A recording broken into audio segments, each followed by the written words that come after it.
परमाणु डर भयंकर। प्यूतिन बंकर के अंदर एक सीक्रेट बंकर है जहां पर 51 दिन के बाद में प्यूतिन ने अपना डेरा जमा लिया है।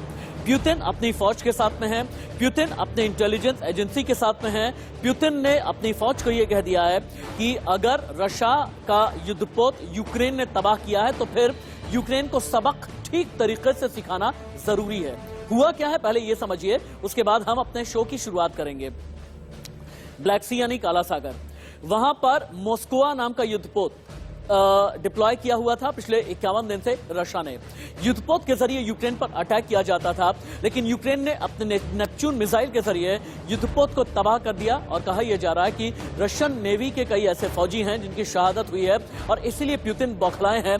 प्यूतिन ने 20 जनरल को बदल दिया है, प्यूतिन ने 20 जनरलों को अरेस्ट करा दिया है और प्यूतिन ने एक नया जनरल अलेक्जेंडर बुलाया है जिसे सीरिया का कसाई कहा जाता है। लेकिन मैं अपने शो की शुरुआत करने जा रहा हूं एक ऐसी तस्वीर से जिसमें एक मां की बेबसी है, मां की लाचारी है। प्यूतिन से ये मां हाथ जोड़ करके ये कह रही है, प्यूतिन अगर आपके बच्चों के साथ ऐसा हुआ होता जैसा यूक्रेन में हुआ है, आपने मेरी गोद उजाड़ दी, आपने मेरी कोख उजाड़ दी, आपने मेरे बच्चे की हत्या करा दी, अगर आपके साथ ऐसा होता तो आप क्या सोचते। ये तस्वीर, ये कबूलनामा, यूक्रेनी पीड़ित महिला का ये बयान आपको रुला देगा। Подивись на мене, подивись, Юд, на мене, що ти зробив з нами? Що винуваті ми? В чому винувата я? Що я сьогодні плачу по чужих куточках, мені нема де дітися? А ти, негодяй, що ти твориш? Успокойся вже на кінець, то мене вороги. Ми люди, ми трояють, дайте нам спокій, відчепися від нас. Ми не йдемо до тебе, в тебе є діти. В тебе може теж сам статися. І коли прийдуть наші люди і скажуть, що ти придумаєш, ти повіриш у це, ти хочеш бачити нас такими. लेकिन आज की सबसे बड़ी खबर, युद्ध के बीच यूक्रेन का दौरा कर सकते हैं यूएस प्रेसिडेंट जो बाइडेन। युद्ध में हुए नुकसान का जायजा ले सकते हैं बाइडेन ने जेलेंस्की से फोन पर की बातचीत। करीब 1 घंटे जेलेंस्की बाइडेन की बातचीत हुई है और बाइडेन से रिपोर्टर ने यह पूछा कि क्या आप यूक्रेन में किसी को भेजेंगे, क्या यूक्रेन में सीनियर एडमिनिस्ट्रेटिव ऑफिसर जाएगा या फिर आप भी जाएंगे या नहीं। जो बाइडेन का जवाब क्या था, देखिए। We're making that decision now. Thank you. Who would you send? What was the reason? You ready to go? Yeah. Hey guys, will you send senior officials to Ukraine? We're making that decision now. Thank you. Who would you send? What was the reason? You ready to go? Yeah. इन सभी खबरों के बीच में दुनिया में world war का खतरा बढ़ने लगा है। रशिया का तबाह युद्धपोत मॉस्को बन सकता है वजह। ये अमेरिकन एनालिस्ट, रशियन एनालिस्ट और यूक्रेन के यूरोपियन एनालिस्ट का मानना है कि काला सागर में चूंकि रूसी युद्धपोत मॉस्को जल गया, नेपच्यून मिसाइल के जरिए यूक्रेन ने युद्धपोत को तबाह किया है। यूक्रेन का यह दावा है युद्धपोत मॉस्को तबाह होने से रशिया बहुत ज्यादा भड़क गया है और जिसकी वजह से प्यूतिन और भी ज्यादा अग्रेसिव हो सकते हैं। ये रशियन मीडिया का भी मानना है और अमेरिकन मीडिया का भी यही कहना है। ये जिस युद्धपोत की मैं बात कर रहा था, मॉस्को, ये है क्या, कितना ज्यादा खतरनाक है, 51 दिन में यूक्रेन में इसने कितनी तबाही मचाई है, अब आप ये देखें। मॉस्को रशिया का एक महत्वपूर्ण जंगी जहाज, इसकी लंबाई है लगभग 600 फीट के आसपास। मॉस्को का वजन है 12,500 टन। 1979 में सेना में यह शामिल हुआ। 500 सैनिक इस पर हमेशा तैनात रह सकते हैं। S-300 मिसाइल सिस्टम की क्षमता से लैस है ये मॉस्को। जानते हैं ये मॉस्को जो है इसे मारक कहा जाता है, इसे घातक कहते हैं, इसे विध्वंसक कहते हैं। इसकी महत्वपूर्ण बातें क्या हैं, ये क्यों इतना ज्यादा खतरनाक युद्धपोत कहा जाता है मॉस्को, अब आप ये भी देखें। देखिए, मॉस्को का नाम रूसी शहर यानी रूस की राजधानी मॉस्को के नाम पर रखा गया। यह है मॉस्को। रूसी नौसेना के काला सागर बेड़े का यह प्रमुख है। मॉस्को को 1983 में स्लाव के रूप में कमीशन किया गया। 2000 में नए हथियार प्रणालियों से इसे लैस किया गया। इसमें इलेक्ट्रॉनिक मॉडिफिकेशन किया गया, अपडेशन किया गया और युद्ध के पहले दिन मॉस्को से यूक्रेन के 13 सैनिक मारे गए हैं। युद्ध के 50वें दिन यूक्रेन ने मॉस्को को पूरी तरह से तबाह कर डाला और मॉस्को की ये जो तबाही है यही प्यूतिन को नागवार गुजरी है। एक वीडियो हम आपको दिखाते हैं। इस वीडियो को टीवी स्क्रीन पर उतारा जाए। वीडियो में यह दावा यूक्रेन की तरफ से किया जा रहा है कि यही मॉस्को पर अटैक के वक्त का वीडियो है जो काला सागर में तैनात किया गया था और जिसे यूक्रेन की नेपच्यून मिसाइल ने तबाह किया। इस वीडियो को अभी टीवी स्क्रीन पर रखें आप। ये जो धमाके की खबर आपको नजर आ रही है, ये वीडियो में दावा किया जा रहा है कि रशियन युद्धपोत को जो तबाह किया गया है, यूक्रेन मीडिया की तरफ से वीडियो जारी किया गया है, लेकिन इंडिया न्यूज वीडियो की पुष्टि नहीं करता। लेकिन वीडियो में जो दावा किया जा रहा है वो ये कि मॉस्को यानी रशिया का जो खतरनाक युद्धपोत था उसे कुछ इस तरीके से तबाह किया गया है। काला सागर में यानी ब्लैक सी की तस्वीरें अभी आप देख पा रहे हैं जहां पर मॉस्को को डिप्लॉय किया गया था, जहां से यूक्रेन पर मॉस्को के जरिए रशिया बार बार अटैक कर रहा था।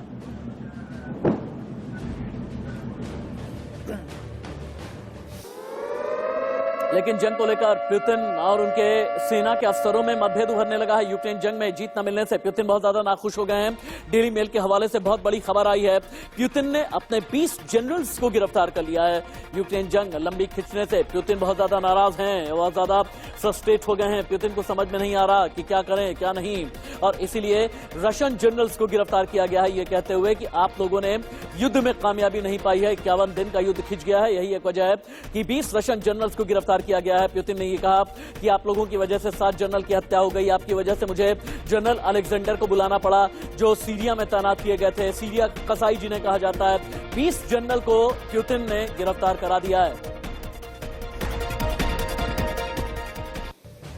अब आप ये देखें, खार्किव की तस्वीर हम आपको दिखा रहे हैं जहां पर होवित्जर तोप के जरिए रशिया ने अटैक किया है। ये तस्वीर आप देखें,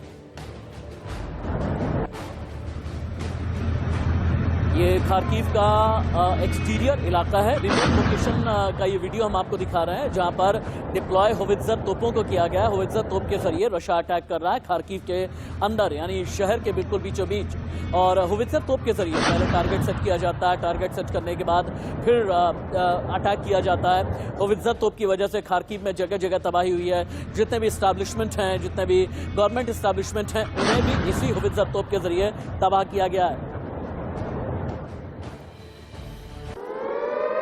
लेकिन रशिया यूक्रेन युद्ध पर टर्की ने बहुत बड़ी चेतावनी दे दी है। युद्ध के परिणाम दशक तक असर डालते रहेंगे। टर्की का कहना है शीत युद्ध के नए युग में प्रवेश कर चुके हैं हम, ये टर्की ने कहा। टर्की के राष्ट्रपति एर्दोगान के प्रवक्ता ने यह बयान दिया है। अब खार्किव की कुछ और भी तस्वीरें आप देखें। एंटी मिसाइल टैंक से कैसे हमला किया गया है। टैंक से हमला करके मिसाइल को इनएक्टिवेट करने की कोशिश है, यानी रास्ते में ही मिसाइल को खत्म करने की कोशिश। एंटी मिसाइल टैंक से यह हमला किया जा रहा है। जो खार्किव की तस्वीरें अभी आपको नजर आ रही हैं। где-то залечь и, ну, как говорится, приехал, वстал, да, на позицию. वहीं बूचा में 85% लोग रशियन हमले के शिकार हुए हैं। मेयर अनातोली फेडरोकी का बहुत बड़ा दावा, बूचा में नरसंहार से 90% आबादी प्रभावित है। बूचा में युद्ध का सबसे बड़ा नरसंहार हुआ है, ये बूचा के मेयर ने दावा किया है।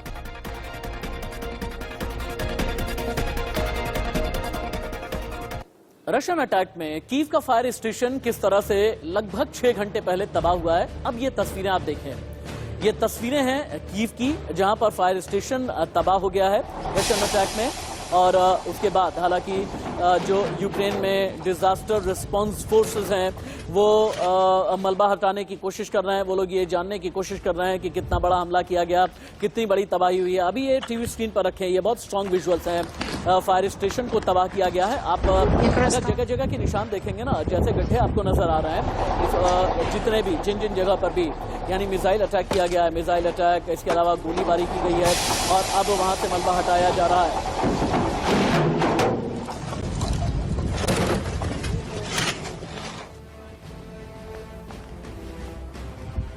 लेकिन रशिया यूक्रेन जंग के 51 दिन के बाद बहुत बड़े खतरे की आहट हो गई है। जंग के बीच रशिया की यूक्रेन को परमाणु हमले की धमकी। रशिया ने हाइपरसोनिक मिसाइल तैनात करने की धमकी दे दी। पूरे यूक्रेन में हवाई हमलों का अलर्ट जारी किया गया है। लोगों को घर से बाहर न निकलने की सख्त चेतावनी जारी की गई है और ये कहा गया है कि कभी भी कोई बड़ा अटैक हो सकता है, एरियल अटैक होगा और इसलिए एरियल अलर्ट जारी किया गया है। लेकिन हम आपको बूचा लेकर के चलते हैं, चूंकि बूचा के मेयर का अभी थोड़ी देर पहले हमने आपको ब्रेकिंग न्यूज दिखाई थी कि बूचा के मेयर का यह कहना है कि 90% आबादी बूचा में प्रभावित हुई है। तो बूचा में कब्र से कैसे शव निकाल रहे हैं बचाव कर्मी, जहां पर लोगों का अंतिम संस्कार भी पूरे विधि विधान से नहीं किया गया है। वहां से कब्र से शव निकाल रहे हैं बचाव कर्मी, जहां पर सामूहिक कब्र खोद दी गई थी।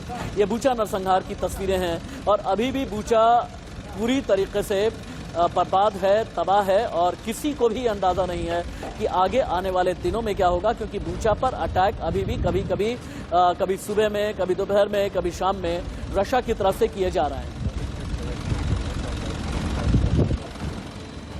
और युद्ध पर वर्ल्ड एक्सक्लूसिव ब्रेकिंग इस वक्त की आ गई है। खार्किव शहर में रूसी सेना ने भारी बमबारी कर दी है। इस बीच बमबारी में रिहायशी इमारतों को बहुत बड़ा नुकसान हुआ है।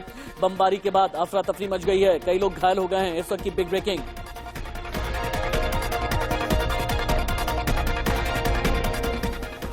अब हम आपको दिखाते हैं, चूंकि मैंने शुरुआत में आपको बताया था ना कि थर्ड वर्ल्ड वॉर का खतरा क्यों मंडरा रहा है, क्योंकि रशिया का युद्धपोत जिसका नाम था मोस्कवा, ब्लैक सी में इसे तैनात किया गया था और इसे नेपच्यून मिसाइल के जरिए यूक्रेन ने ध्वस्त किया।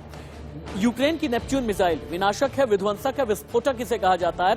रशिया के 2014 में क्रीमिया पर जब कब्जा किया, इसके बाद यूक्रेन ने यह नेपच्यून मिसाइल खुद ही बनाई। नेपच्यून मिसाइल मार्च 2021 में यूक्रेनी रक्षा बल में इसे शामिल किया गया। नेपच्यून मिसाइल टेक्निक को विकसित करने में लगभग 6 साल लगे हैं, जिसके जरिए मॉस्कोवा पर अटैक किया गया। टारगेट पर सतह से 3 से 10 मीटर की ऊंचाई पर यह हमला करता है। हवा में आवाज की रफ्तार से कम इसकी स्पीड है। इसे तकनीकी भाषा में अगर आप कहें तो सबसोनिक स्पीड से यह चलता है। और नेपच्यून मिसाइल में 150 किलो का न्यूक्लियर वॉरहेड भी लगा होता है। हालांकि क्या यह न्यूक्लियर वॉरहेड लगा करके अटैक किया गया था या नहीं, क्या कम क्षमता के न्यूक्लियर वॉरहेड यानी परमाणु हथियार का इस्तेमाल तो नहीं किया गया, यह नेपच्यून मिसाइल की खासियत हम आपको बता रहे हैं। जिस नेपच्यून मिसाइल से रशियन युद्धपोत को मारा गया है, जिसके बाद पुतिन बहुत ज्यादा भड़क गए हैं और ज़ेलेंस्की का यह दावा है कि आगे भी हम इसी तरह से लड़ते रहेंगे, हम लोहा लेते रहेंगे, हम टक्कर लेते रहेंगे। लेकिन इस बीच ज़ेलेंस्की ने कहा कि इतना भर नहीं, हमें हथियार और भी पश्चिमी देश दें, हमें तोपखाने दिए जाएं, हमें टैंकर दिए जाएं, हमें हथियारों से लैस किया जाए। ज़ेलेंस्की ने अब क्यों ये कहा है कि और ज्यादा एयर डिफेंस की जरूरत है यूक्रेन से खदेड़ने के लिए, देखिए। Weapon supplies. We need heavy artillery, armed vehicles, air defense systems, and combat aircraft. Anything to repel Russian forces and stop their war crimes. Artillery 155 millimeters, artillery shells 152 millimeters, as many as possible. Military aircraft must have to deblock our cities and save millions of Ukrainians as well as millions of Europeans. Freedom must be armed better than tyranny. Western countries have everything to make it happen. The final victory over the tyranny and the number of people saved depends on them. Arm Ukraine now to defend freedom. लेकिन जंग के 51 दिन बाद भी Russia अभी भी जिद पर अड़ा है। बिग ब्रेकिंग, युद्ध के बीच बातचीत पर रशिया ने बड़ा बयान दिया। यूक्रेन से अभी समझौते का कोई आधार नहीं है। रशिया ने कहा बातचीत के लिए आधार होना जरूरी है। बिना आधार ज़ेलेंस्की से पुतिन बातचीत करने के लिए तैयार नहीं है। अब आप देखें कि यूक्रेन कैसे रशियन टैंक पर हमले कर रहा है। जान बचाने के लिए रूसी सैनिक कैसे भागता हुआ नजर आ रहा है, ये तस्वीरों में आप देख पाएंगे। यूक्रेन ने रूसी टैंक पर हमला किया तब जबकि रूसी टैंक शहर के अंदर आ गया था, लेकिन ये रशियन टैंक और रशियन आर्मी को लगा भी नहीं था कि यूक्रेन खदेड़ने के लिए इतना ज्यादा अटैकिंग हो जाएगा, इतना अग्रेसिव हो जाएगा। लेकिन चूंकि पश्चिमी देशों से बहुत ज्यादा यूक्रेन को सहायता मिली है, लिहाजा यूक्रेन भी रेजिस्ट कर रहा है। रशियन टैंक है, रशियन टैंक को तबाह करने की कोशिश है।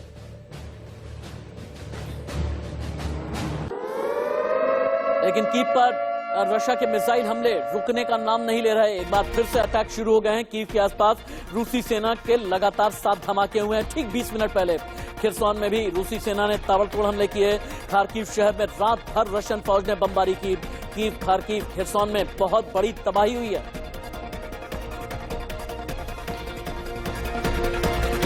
लेकिन यूक्रेनी सैनिकों ने अपनी स्ट्रैटेजी इस तरीके से की बनाई है कि कब्जा भी करेंगे जो रूसी हथियार होंगे, आगे भी बढ़ते रहेंगे, रेजिलियंस भी क्रिएट करेंगे और साथ ही साथ अटैक भी करते रहेंगे। होवित्जर टैंक पर यूक्रेनी सैनिकों का कब्जा करने का ये वीडियो है, जहां पर आपको रशियन फौज पूरी तरह बेबस और लाचार नजर आएगी। जब यूक्रेन की फौज ने घेर लिया रशियन फौज को, तो उसके बाद कैसे रूसी फौजी भाग खड़े हुए अपनी होवित्जर तोप छोड़ करके ये तस्वीरें बयां कर रही हैं।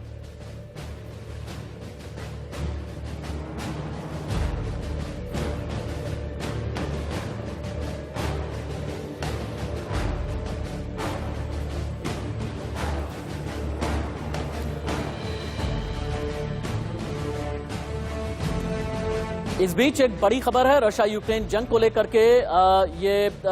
बड़ी खबर यह है कि रशिया ने खुली धमकी दे दी है यूक्रेन को। कीव के कमांड सेंटर पर रूसी हमले की धमकी दी गई है। अब तक जवाबी हमला नहीं, लेकिन आगे हम कोई गारंटी नहीं ले रहे। रशियन फेडरेशन पर हमले के जवाब में कीव पर अटैक हम आगे भी करते रहेंगे, ये रूस का कहना है। लेकिन रशिया के हथियार कौन कौन से हैं, रशिया किस तरह के टैंक का इस्तेमाल कर रहा है, कैसे मिसाइल अटैक कर रहा है, ये भी आपके लिए जानना बहुत जरूरी है। आप जानते हैं रशिया का एक हथियार है जिसका नाम है इस्कंदर। इस्कंदर को रशिया अपना अलेक्जेंडर कहता है, यानी अपना सिकंदर कहता है। ये सिकंदर किस तरह से काम करता है, ये बैलिस्टिक मिसाइल क्या है, ये मिड रेंज की है, लॉन्ग रेंज की है, क्या है, अब आप ये भी देखें। यानी रूस के कितने हथियार हैं, रूस के हथियार कितने घातक हैं, अब आपको हम ये दिखाते हैं। इस्कंदर एक बैलिस्टिक मिसाइल है, तकनीकी तौर पर इसे कहते हैं 9K720 इस्कंदर है। ये शॉर्ट रेंज बैलिस्टिक मिसाइल है और परमाणु हथियार ले जाने में ये सक्षम है। नेटो ने SS-26 स्टोन कोड के नाम से इसे बनाया है। रशिया के पास इस्कंदर के 7 से ज्यादा वर्जन्स हैं। रूसी सेना ने खास तौर पर यह इस्कंदर तैयार किया है, यानी बैलिस्टिक मिसाइल। मारक क्षमता 400 से 500 किलोमीटर के आसपास की इसकी है, यानी ये इस्कंदर है। लेकिन एक 12 साल का बच्चा डोनेस्क मारियोपोल से पलायन करने के बाद 12 साल के बच्चे ने एक गोल किया है। ये गोल आज की तारीख में यूक्रेन के लिए नेशनल गोल बन गया। ये तस्वीरें अपने आप में बहुत खास हैं। मारियोपोल से पलायन करने वाला 12 साल का बच्चा जिसने नेशनल लीग फुटबॉल में एक गोल दागा है और गोल दागने के बाद उसने ये कहा है कि ये मैं अपनी देश की सेना को समर्पित कर रहा हूं।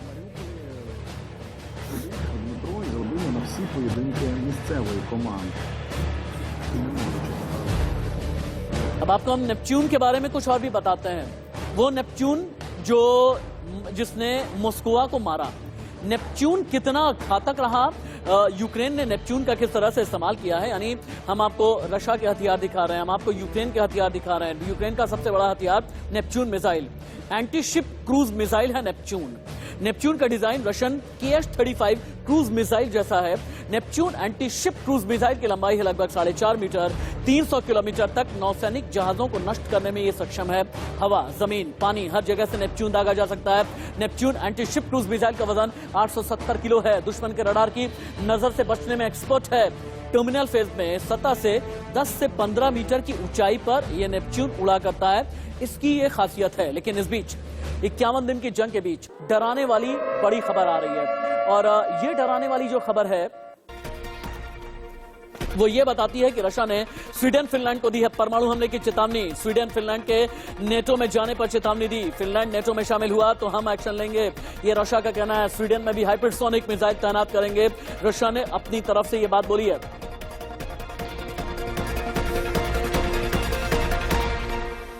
मैंने आपको बताया था ना कि हम आपको रशिया के हथियार दिखाएंगे, हम आपको यूक्रेन के हथियार दिखाएंगे। रशिया भी अपने एंटी एयरक्राफ्ट मिसाइल का इस्तेमाल जम करके कर रहा है, और जिसे बोलते हैं रशिया का तूफान, Tor M2 anti aircraft missile. अपनी स्पीड के लिए टॉर M2 जाना जाता है। दूर के दुश्मन को टारगेट करने में यह सक्षम है। मिसाइल की रेंज 16 किलोमीटर से भी कहीं ज्यादा अधिक है, और जिसे रशिया युद्ध के मैदान में इस्तेमाल कर रहा है। लेकिन मारियोपोल की एक तस्वीर है, फायर पॉइंट पर कैसे रशियन टैंक ने हमला किया है मारियोपोल में, अब आप ये देखें।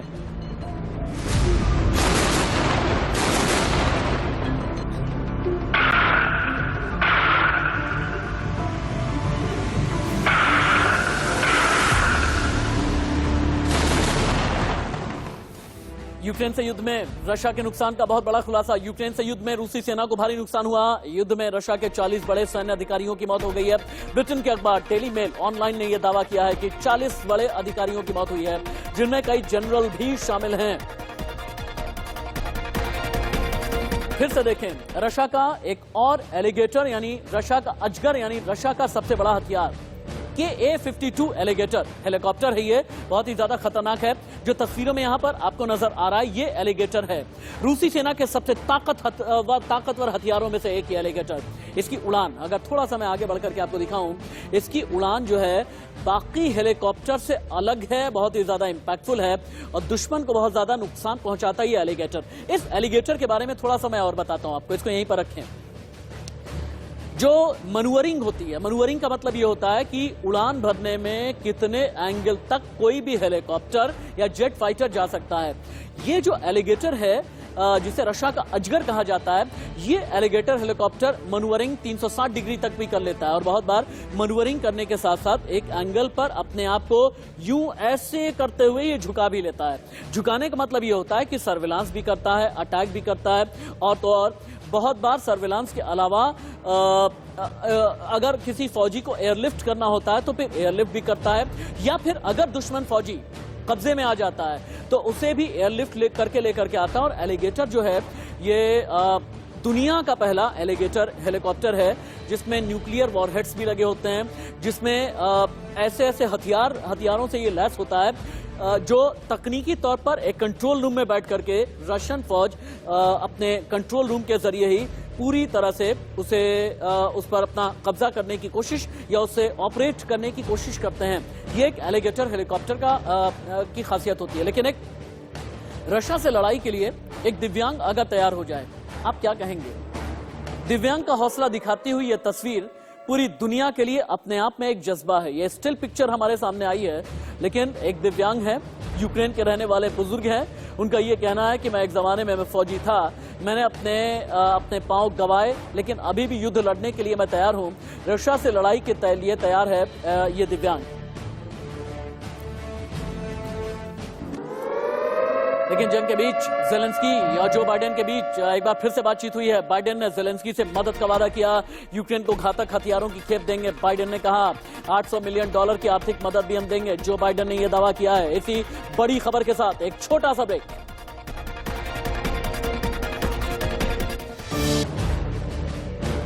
पुतिन का एक ऐसा प्रलय है जिसमें परमाणु युद्ध तय माना जा रहा है, और क्यों परमाणु युद्ध तय है ये हम आपको लगातार बता रहे हैं।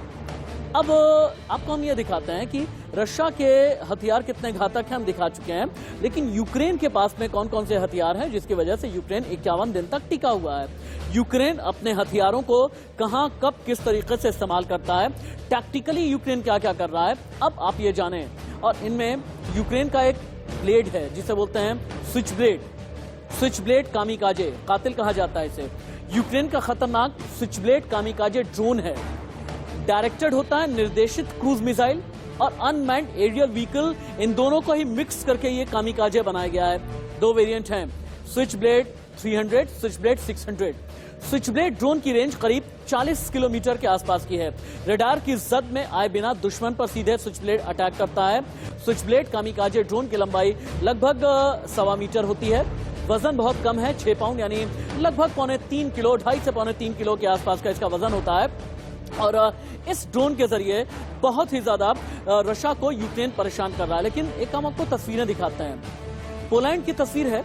यूक्रेन का समर्थन करने के लिए लोग रशियन एम्बेसी के पास में किस तरह से जुटे हुए हैं, और इन लोगों ने जुट करके लिखा ग्लोरी टू यूक्रेन, यानी पोलैंड में यूक्रेन का समर्थन किया जा रहा है। ये तस्वीरें अपने आप में खास हो जाती हैं। इसका एक एरियल व्यू है और साथ ही हम आपको एक क्लोजअप भी दिखा रहे हैं जहां पर यूक्रेन का झंडा लगाया गया है। कई किलोमीटर तक रशियन एम्बेसी के बाहर पोलैंड में इसी तरह का झंडा लगाया गया है और ये बताया जा रहा है झंडा लगा करके कि हम यूक्रेन का समर्थन करते हैं। यूक्रेन जिस तरह से युद्ध लड़ रहा है इसका कोई जवाब नहीं है। और तस्वीरों में आप देखें कि झंडा लगा करके जो फॉन्ट तैयार किया गया है उसमें रशियन एम्बेसी लिखा हुआ है, लेकिन ये ग्लोरी टू यूक्रेन इस तरह से लिख करके पूरी सड़क पर कई किलोमीटर तक नजर आता है।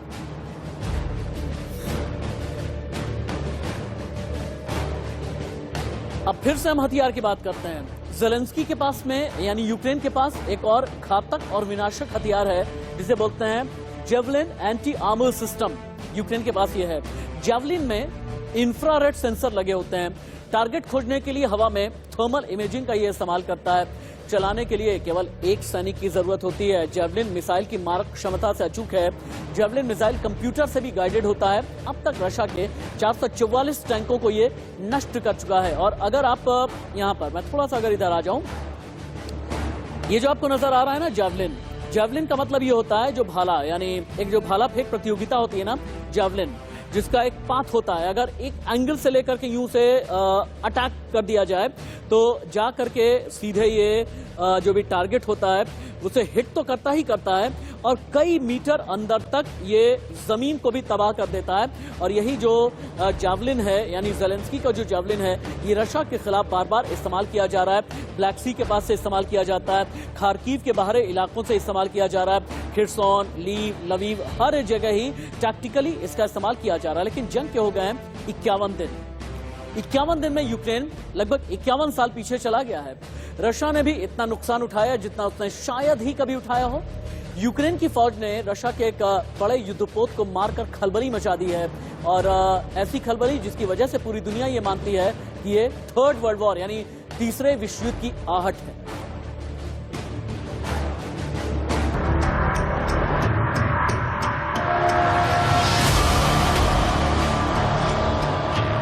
पचास साल पीछे पहुंच गया यूक्रेन।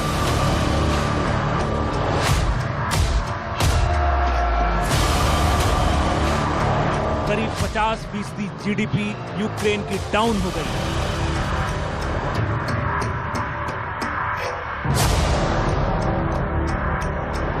%30 इलाका मलबे में बदल गया।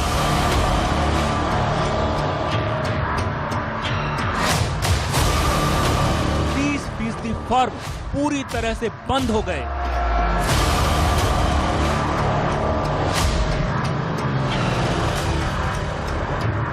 सौ से ज्यादा वर्ल्ड हेरिटेज सेंटर बर्बाद हो गए।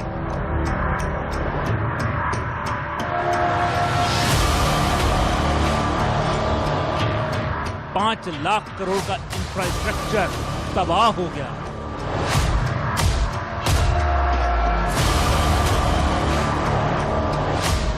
$2.25 लाख करोड़ रुपयों के घर यूक्रेन में स्वाहा हो गए।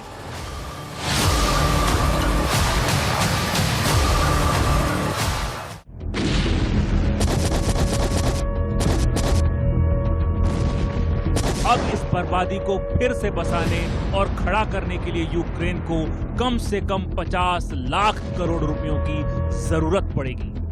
वक्त कितना लगेगा इसका कोई अंदाजा नहीं, लेकिन रूस के मुताबिक अभी तो ये जंग का ट्रेलर है, तबाही अभी और बाकी है।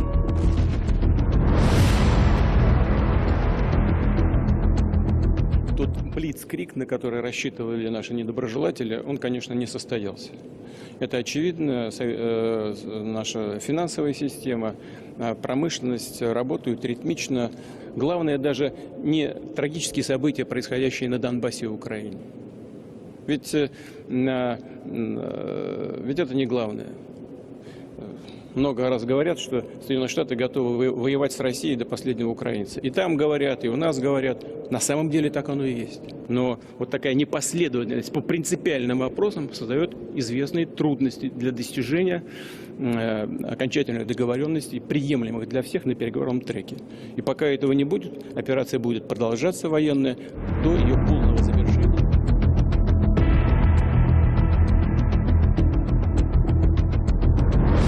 बर्बाद बोर्बियांका को देखने के लिए पोलैंड, लिथुआनिया, एस्टोनिया और लातविया के राष्ट्रपति ने इलाके का दौरा किया।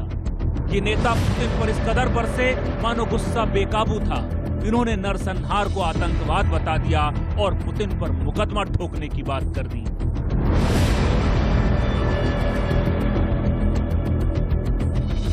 It's even difficult to express in words by seeing what has happened here and what are the damages and how cruel is this regime. I just cannot compare even with Nazis. I think this is worse than Nazis. इतनी तबाही और बर्बादी के बाद भी Ukraine ने जंग के इस मोड़ पर जो किया है उससे सारी दुनिया ने दांतों तले उंगली दबा ली। ब्लैक सी से यूक्रेन पर शोले बरसा रहा रूस का सबसे महत्वपूर्ण युद्धपोत मोस्कवा मिसाइल क्रूजर पूरी तरह से तबाह हो गया है। इस युद्धपोत पर यूक्रेन ने नेपच्यून मिसाइल का इस्तेमाल किया। यह युद्धपोत इतना बड़ा था कि काला सागर में आग को बुझाने के लिए पानी कम पड़ गया है। समुद्र में दूर दूर तक सिर्फ आग ही आग है। ये 12,500 टन का गाइडेड मिसाइल क्रूजर था। ये युद्धपोत 600 फुट लंबा था। इसी जंगी बेड़े को 510 लोग चलाते थे। ये 1979 से रूस की ताकत बना हुआ था। अकेले यूक्रेन की नौसेना को बर्बाद करने का दम था इस जंगी बेड़े में। लेकिन यूक्रेन के नेपच्यून मिसाइल के अचूक निशाने ने समुद्र में खड़े रूसी शान को पूरी तरह से मटियामेट कर दिया है। अब इस हमले में कितने रूसी नौसैनिक मारे गए हैं, उनका कोई हिसाब किताब अभी नहीं पता।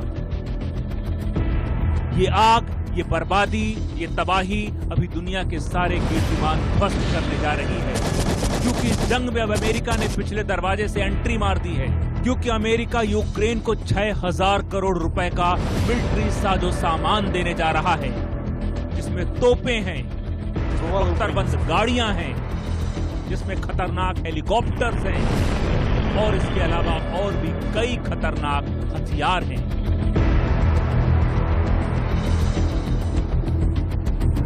These are not highly complex systems. The systems that will probably require some additional training for Ukrainian forces are the howitzers. पश्चिमी देश और अमेरिका अब जिस तरह से यूक्रेन को हथियारों की सप्लाई कर रहे हैं, उससे ये बात साफ हो गई है कि अभी जंग का अपने चरम पर पहुंचना बाकी है। लेकिन असली बर्बादी अभी बाकी है। Bureau report, India news.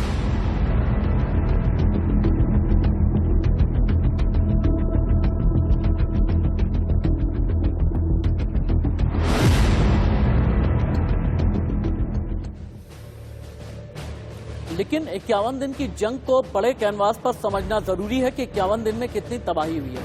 51 दिन के बाद में रशिया और यूक्रेन ने अगर अलग अलग ब्लॉक बना लिए हैं, तो रशिया के साथ में कौन है, यूक्रेन के साथ में कौन है, ये टीवी स्क्रीन के जरिए हम आपको दिखा रहे हैं। लेकिन अभी भी यूनाइटेड नेशंस का ये कहना है कि सैकड़ों नहीं बल्कि हजारों की तादाद में बच्चों की मौत हो गई है। जो बाइडेन ये कहते हैं कि सीनियर एडमिनिस्ट्रेटिव ऑफिसर को भेजेंगे, लेकिन अभी जो बाइडेन जाने के लिए तैयार नहीं है। पुतिन ने अपने 20 जनरल को गिरफ्तार करा लिया है, क्योंकि पुतिन को ये लगता है कि 51 दिन में मिस कैलकुलेशन हुई है। 51 दिन की जंग के बाद में मारियोपोल में, बोरोडियांका, बूचा, कीव, लवीव, खार्किव, ये वो शहर और खिरसौन, ये वो शहर हैं जहां पर सबसे ज्यादा तबाही हुई है। और तबाही की तस्वीरें हम आपको दिखाते रहते हैं। लेकिन अब क्या परमाणु युद्ध की वाकई में तैयारी है? अगर मॉस्कोवा युद्धपोत तबाह किया है यूक्रेन ने, तो क्या पुतिन इतने आराम से रह जाएंगे? क्या पुतिन किसी बड़े अटैक की तैयारी में है? पुतिन अगर सीक्रेट बंकर में गए हैं तो फिर इसके मायने क्या हैं?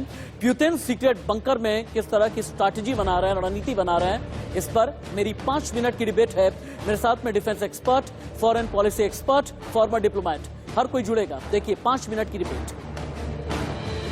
कोचर, मेरा पहला सवाल आपसे होगा, ब्लैक सी में 48 घंटे में जो हुआ, क्या इसकी वजह से आने वाले वक्त में विश्व युद्ध होने वाला है? क्योंकि ब्लैक सी में जो रशियन युद्धपोत था तैनात किया गया था, रशियन युद्धपोत मॉस्कोवा के जरिए ही सबसे ज्यादा यूक्रेन पर अटैक किए जा रहे थे। अब यूक्रेन ने यह दावा कर दिया है कि अपनी नेपच्यून मिसाइल के जरिए हमने रशियन युद्धपोत को कर दिया है तबाह। पुतिन भड़के पड़े हैं। क्या पुतिन इतने गुस्से में हैं कि कोई न्यूक्लियर अटैक कर दें? और क्या न्यूक्लियर अटैक का कॉन्सिक्वेंस विश्व युद्ध में भी तब्दील होगा? काशिफ जी, मुझे नहीं लगता कि कोई न्यूक्लियर अटैक इस वजह से होगा कि एक शिप आप उस पर डिस्ट्रॉय कर देते हैं। और वो एक उनका बहुत ही बेहतरीन वॉरशिप था, और सीरिया में भी इस शिप ने काफी अपना रोल प्ले किया था। और बेसिकली इस शिप की खासियत थी कि इसके एक 3 टियर एयर डिफेंस सिस्टम है इस शिप में। मेजर मोहम्मद अली शाह, सवाल ये पैदा होता है कि पुतिन ने इससे पहले फेडरल सीक्रेट ब्यूरो के फॉरेन सर्विस चीफ, इन्हें नजरबंद कर दिया। अब 6 से ज्यादा जनरल को गिरफ्तार कर लिया। पुतिन ने अपने 1000 से ज्यादा स्टाफ को भी हटा दिया है। क्या पुतिन को यह लगने लगा है कि 51 दिन में बहुत कुछ खो दिया है, 51 दिन में मिसकैलकुलेशन हो गई है, और क्या आने वाले वक्त में पुतिन का गुस्सा पूरी दुनिया पर भारी पड़ेगा? जी राशिद भाई, देखिए जब जंग होता है तो सबसे पहले कैजुअलिटी, सबसे पहले मार पड़ती है किसकी? सच्चाई की।